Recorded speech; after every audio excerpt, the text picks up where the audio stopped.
भाई ने अपने बड़े भाई को बाके से काट डाला। भाभी के साथ थे अवैध संबंध। हत्या के बाद बनाई थी कहानी। जांच में हुआ खुलासा। कार दोस्तों, आपका फिर से स्वागत है आज के और एक सच्ची दर्द भरी कहानी में। दोस्तों, ये कहानी है बाके सीतापुर के सिद्दीपुर की। दोस्तों, यह घटना है 20 अगस्त 2023 की। कैसे एक छोटे भाई ने अपने बड़े भाई को हत्या करके मार डाला। तो आइए दोस्तों, जानते हैं इस घटना को पूरे विस्तार के साथ।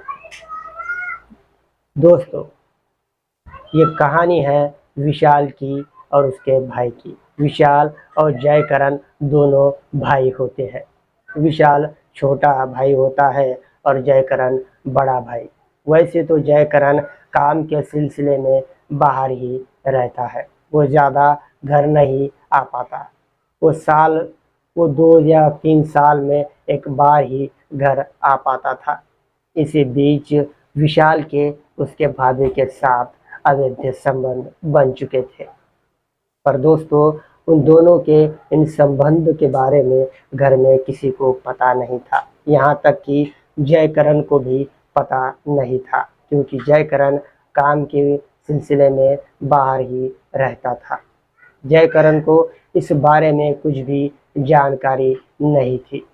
पर उसी बीच जयकरण अपने घर आ जाता है और उसी दिन से विशाल का उसके भाभी के साथ मिलना जुलना सब बंद हो जाता है।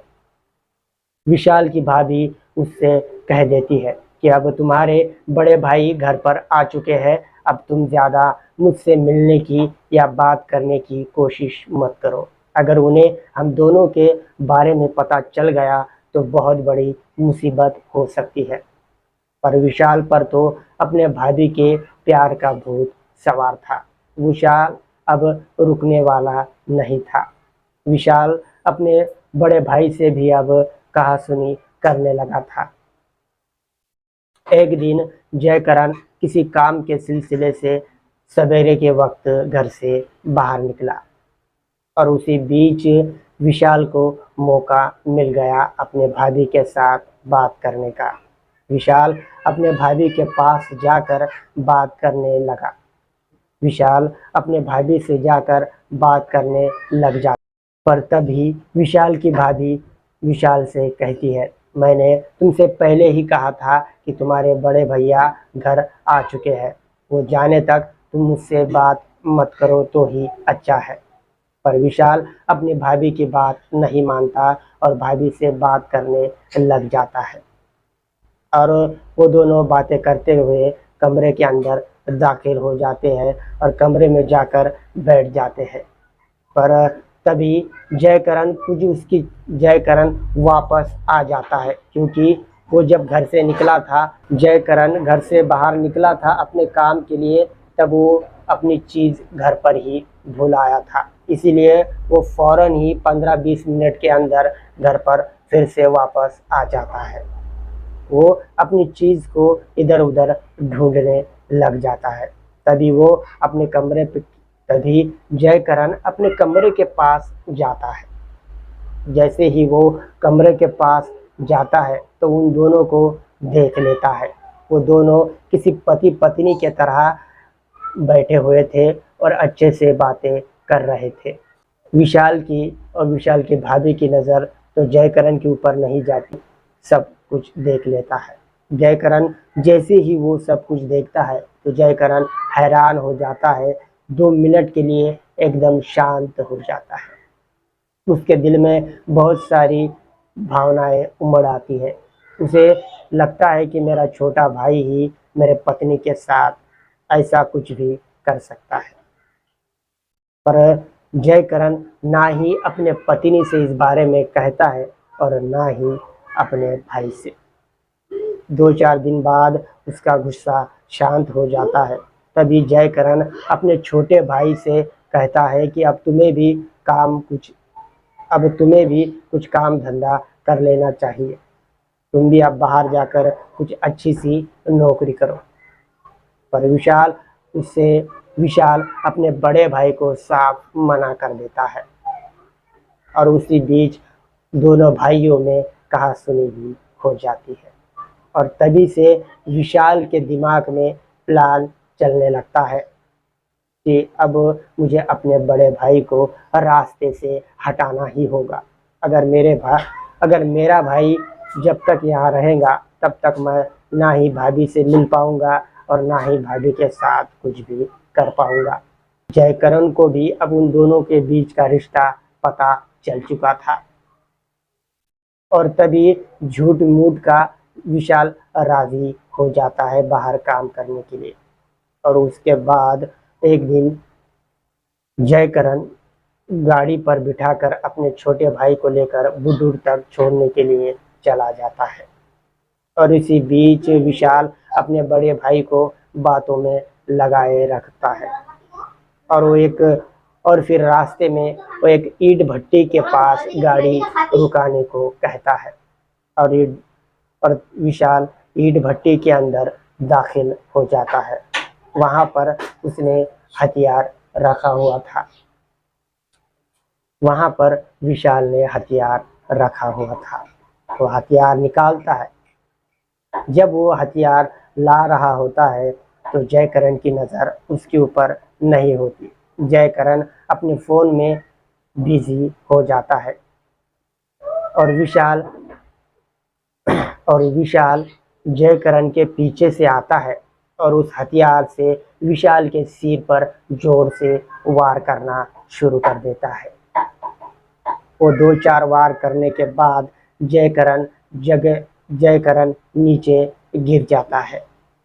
जयकरण के सिर से खून बहने लग जाता है और फिर जयकरण देखता है तो उसका भाई ही उसके सिर के ऊपर जोर जोर से वार कर रहा था।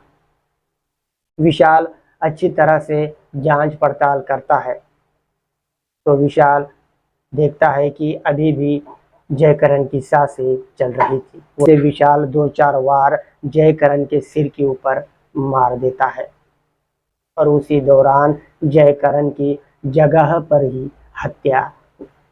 पर ही मौत हो जाती है और वहीं से विशाल लखनऊ के लिए फरार हो जाता है। और फिर लखनऊ पहुंचने के बाद विशाल घर पर फ़ोन करता है जयकरण के बारे में पूछने के लिए कि जयकरण घर पर पहुंचा या नहीं, पर घर वाले साफ मना कर देते हैं। घटना को 2-4 दिन बीतने के बाद जयकरण के पिताजी परेशान हो जाते हैं और तभी हवा की तरह जयकरण के मौत की खबर फैल जाती है। उसके घर वाले बिलबिला उठते हैं और रोने लग जाते हैं और तभी जयकरण के पिताजी खुद को संभालते हुए थाने में पहुंच जाते हैं। वो थाने पहुंचकर अपने बड़े बेटे के हत्या की रिपोर्ट दर्ज कराते हैं। पुलिस वाले जयकरण के पिताजी को पूछने लग जाते हैं कि आपका बड़ा बेटा कब आखिरी बार किसके साथ कहीं बाहर गया था। तो जयकरण के पिताजी कहते हैं अपने वो छोटे भाई को लेकर बुडूर तक छोड़ने के लिए गया था, क्योंकि मेरा छोटा बेटा काम के लिए वहाँ पर जाने वाला था। तभी पुलिस अच्छे से जांच पड़ताल करती है। वो इस बारे में विशाल से पूछती है तो विशाल कुछ अनगढ़ित कहानियाँ पुलिस वालों के सामने रखता है, पर पुलिस वालों को उन कहानियों पर विश्वास नहीं होता। फिर उसके बाद पुलिस डिजिटल एनालिसिस इंटेलिजेंस का सहारा लेती है और इस केस की अच्छी तरह से छानबीन करना शुरू कर देती है।